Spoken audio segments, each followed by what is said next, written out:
नमस्कार, सालू Dubey official channel पर आप सभी का बहुत बहुत स्वागत है। आज हम बात करने वाले हैं देवगुरु बृहस्पति के बारे में। जी हाँ, भाग्य के देवता के बदले प्रभाव 17 जुलाई से 12 अगस्त 2026 तक बंद रहेंगे यह कार्य। मकर राशि वक्त करवट बदलने वाला है। क्या है ये चर्चा? किस प्रकार से भाग्य के देवता के प्रभाव बदलने जा रहे हैं, किस प्रकार से भाग्य के देवता आपके जीवन में अब परिवर्तन लाने वाले हैं। भाग्य के देवता अब आपके जीवन में क्या महत्वपूर्ण अपने प्रभाव देंगे, किन क्षेत्रों में लाभ होगा और किन क्षेत्रों में आपको सावधानी की आवश्यकता पड़ेगी। आज इन्हीं सब तथ्यों पर हम पूर्ण रूप से चर्चा करेंगे। ऐसे में जितने भी मकर राशि के जातक और जातिका हैं वह वीडियो को बिल्कुल भी स्किप ना करें, वीडियो को फुल वॉच जरूर रूप से करें। तो चलिए आज की चर्चा को हम शुरू करते हैं।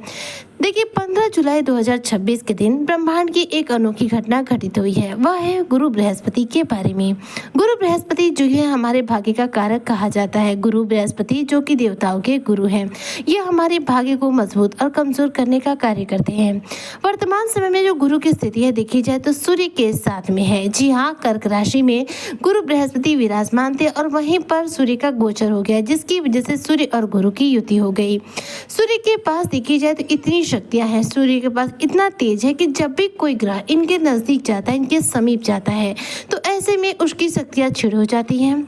सूर्य की शक्ति के आगे, सूर्य के प्रकाश में वह ग्रह कहीं न कहीं विलीन हो जाता है। ऐसे में ग्रह क्या होते हैं, अस्त अवस्था में पहुंच जाते हैं।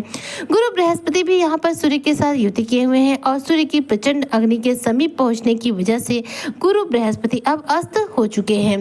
गुरु बृहस्पति का देखा जाए तो अस्त जो प्रभाव था वो 15 जुलाई से शुरू हुआ, लेकिन 17 जुलाई से देखा जाए तो जो गुरु बृहस्पति ये पूर्ण रूप से अस्त हुए, क्योंकि देखिए गुरु बृहस्पति के साथ जो सूर्य की युति है वह हुई है 16 जुलाई को। ऐसे में अब 17 जुलाई के दिन से पूर्ण रूप से देखा जाए तो गुरु बृहस्पति अस्त रहेंगे। अब भाग्य के देवता जब अस्त रहेंगे तो ऐसे में क्या होगा, तो ध्यान दीजिएगा। गुरु बृहस्पति कैसे ग्रह हैं, जो उदित अवस्था में होते हैं तभी जाकर हमें लाभ होता है, उदित अवस्था में होते हैं तभी हमें प्रभाव देते हैं।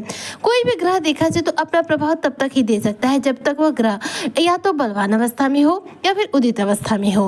अगर कोई भी ग्रह अस्त अवस्था में आ जाए तो अपना प्रभाव नहीं दे पाता। तो यहाँ पे देखा जाए तो गुरु बृहस्पति सूर्य के समीप होने की वजह से गुरु बृहस्पति जिन्हें कि साक्षात भगवान नारायण यानी कि भगवान विष्णु कहा जाता है, ये यहाँ पर अस्त अवस्था में आ चुके हैं। इनकी ये अस्त अवस्था चलेगी 17 जुलाई से लेकर के 12 अगस्त 2026 तक, पूरे एक माह के लिए गुरु बृहस्पति देखा जाए तो अस्त हुए हैं, क्योंकि डिग्री वाइज देखा जाए तो यह 11 डिग्री के अंदर आ चुके हैं और इसलिए अब अपने प्रभाव नहीं दे पाएंगे। गुरु जब अस्त होते हैं तो शुभ कार्य बिल्कुल नहीं किए जाते, क्योंकि गुरु ही शुभता के कारक हैं। गुरु जितने दिनों के लिए अस्त होते हैं उतने दिनों तक कोई भी शुभ कार्य, नया कार्य करने की मना होती है। इस दौरान मांगलिक कार्यक्रम भी नहीं किया जाता है। अब गुरु देखिए अस्त हो गए हैं, सूर्य के साथ युति किए हुए हैं और इधर सूर्य देव जो कि देखा जाए तो इस समय गुरु के साथ युति किए हैं, वह पुष्य नक्षत्र में गोचर भी किए हैं। तो इस समय देखा जाए तो आपके लिए सप्तम भाव पूर्ण रूप से जागृत भी है, लेकिन प्रभाव पूरे नहीं देगा, क्योंकि सूर्य के साथ युति होने की वजह से गुरु बृहस्पति अस्त रहेंगे तो ये अपने प्रभाव नहीं दे पाएंगे। मकर राशि के जातकों के लिए देखा जाए तो सप्तम भाव साझेदारी के बिजनेस व्यापार का भाव माना जाता है। यहाँ पर ये दो ग्रह एक साथ है, जिसमें से एक अस्त है दूसरा उदित है। तो कहीं ना कहीं पार्टनरशिप के बिजनेस व्यापार में इस दौरान धन लाभ तो हो सकता है, लेकिन ध्यान देने की आवश्यकता रहेगी, क्योंकि यहाँ पर धोखाधड़ी के आप शिकार हो सकते हैं।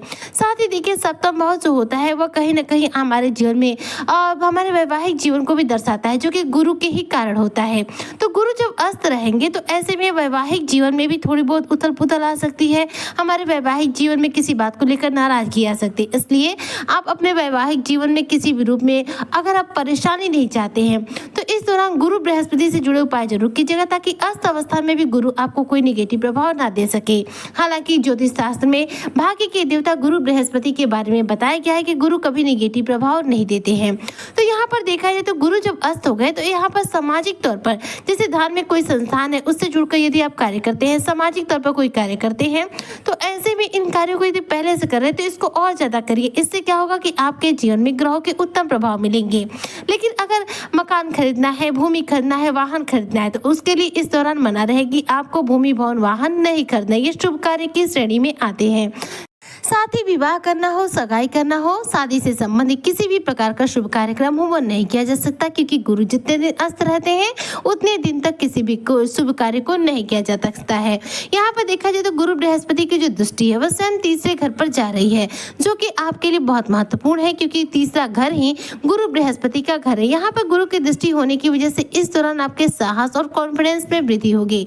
लेकिन देखा जाए तो यहाँ पर गुरु अस्त रहेंगे, इसलिए हो सकता है कि आप अपने आत्मविश्वास को लेकर कई बार संशय प्राप्त कर सकते हैं, जैसे कि कई बार असमंजस की स्थिति का भी सामना करना पड़ सकता है। इस दौरान यदि आप अपने घर परिवार से संबंधित कोई नया कार्य करने की योजना बनाए हुए हैं, बिजनेस व्यापार शुरू करने की योजना बनाए हुए हैं, तो यह कार्य बिल्कुल मत कीजिएगा, क्योंकि जिस समय गुरु अस्त होते हैं अगर उस समय कोई शुभ कार्य नया कार्य शुरू किया जाता है तो उसमें सफलता कभी नहीं मिलती, क्योंकि गुरु ही शुभता के कारक है। और गुरु जब अस्त है, शुभता ही जब अस्त है, तो हम ऐसे में कोई कार्य करेंगे तो उसमें कैसे सक्सेस हो सकते हैं, किस प्रकार से उसमें लाभ हो सकता है। तो गुरु बृहस्पति अब देखिए 12 अगस्त तक अस्त रहेंगे। 12 अगस्त के बाद एक बार फिर से गुरु उदित हो जाएंगे और अपने पूर्ण प्रभाव देना शुरू कर देंगे। जब तक गुरु अस्त है इनके पूरे प्रभाव नहीं मिल सकते। कोई भी ग्रह जब सूर्य के ज्यादा समीप होकर अपने प्रभाव नहीं दे सकता, तो ये वक्त एक बार फिर से करवट बदल रहा है, क्योंकि गुरु बृहस्पति अतिचारी अवस्था में थे। इसके बाद देखा जाए तो गुरु अपनी मार्गीय अवस्था के साथ उच्च कोटि की राशि में, उच्च की राशि कर्क राशि में विराजमान होकर अब तक के सर्वश्रेष्ठ प्रभाव दे रहे थे। लेकिन अब 17 जुलाई से लेकर 12 अगस्त तक जो गुरु बृहस्पति हैं, जो भाग्य के देवता हैं, इनके प्रभाव अब बदल जाएंगे, क्योंकि गुरु अब उतने प्रभाव आपको नहीं दे पाएंगे। यहाँ पर मान के चलिए कि आपके जीवन पर अब तक गुरु बृहस्पति का अगर 100% प्रभाव मिल रहा था, तो यहाँ पर सिर्फ 10% प्रभाव मिलेगा।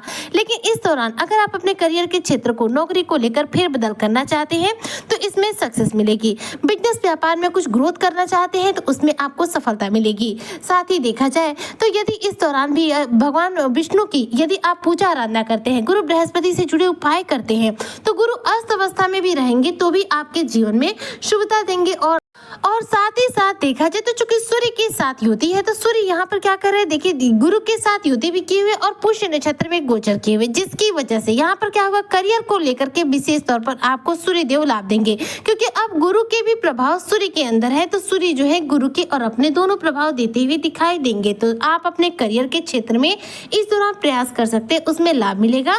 लेकिन नया कार्य, शुभ कार्य मत कीजिएगा। पूजा पाठ करने के लिए बिल्कुल भी मना नहीं है। यहाँ पर आप किसी भी तरह का पूजा पाठ का आयोजन कर सकते हैं, यह बहुत ही उत्तम माना जाता है। तो ऐसे में मकर राशि के जातकों को क्या करना चाहिए, जिससे कि गुरु बृहस्पति की इस अवस्था से आपको लाभ मिल सके, गुरु अस्त होकर भी आपको किसी भी रूप में निगेटिव प्रभाव ना दे सके। तो देखिए भाग्य के देवता अस्त है, इसलिए इन्हें अपनी कुंडली में जागृत रखने के लिए आपको प्रतिदिन ये भगवान विष्णु के बीज मंत्र ओम नमो भगवते वासुदेवाय, या फिर आप चाहे तो श्री कृष्ण भगवान के किसी भी बीज मंत्र का, किसी भी मंत्र का उच्चारण कर सकते हैं, या फिर गुरु बृहस्पति के ही बीज मंत्र ओम ब्रह्म बृहस्पति नमः का एक माला जाप कर सकते हैं। आप भगवान विष्णु का, भगवान श्री कृष्ण का या फिर बृहस्पति देव के किसी भी मंत्र का रेगुलर तौर पर 108 बार जाप कर सकते हैं, एक माला जाप कर सकते हैं, और रोजाना अपने मस्तक पर हल्दी या फिर केसर का तिलक लगा सकते हैं। ये 2 ऐसे उपाय हैं जिन्हें आप करके हमेशा अपनी कुंडली में गुरु बृहस्पति को मजबूत रखेंगे, गुरु से संबंधित अपने जीवन में शुभ प्रभाव प्राप्त कर पाएंगे। उम्मीद करती हूँ कि जितने भी मकर राशि के जातक और जातिका है उनके लिए भाग्य के देवता के अस्त होने के बाद भी इनके जीवन पर प्रभाव सकारात्मक रहेंगे। गुरु अस्त होकर भी आपकी किस्मत को बुलंद करने का कार्य करेंगे। इसी कामना के साथ मैं आज की वीडियो को यहीं पर करती हूँ समाप्त। मिलती हूँ नेक्स्ट वीडियो में, तब तक के लिए जय हिंद, जय भारत, जय श्री हरि।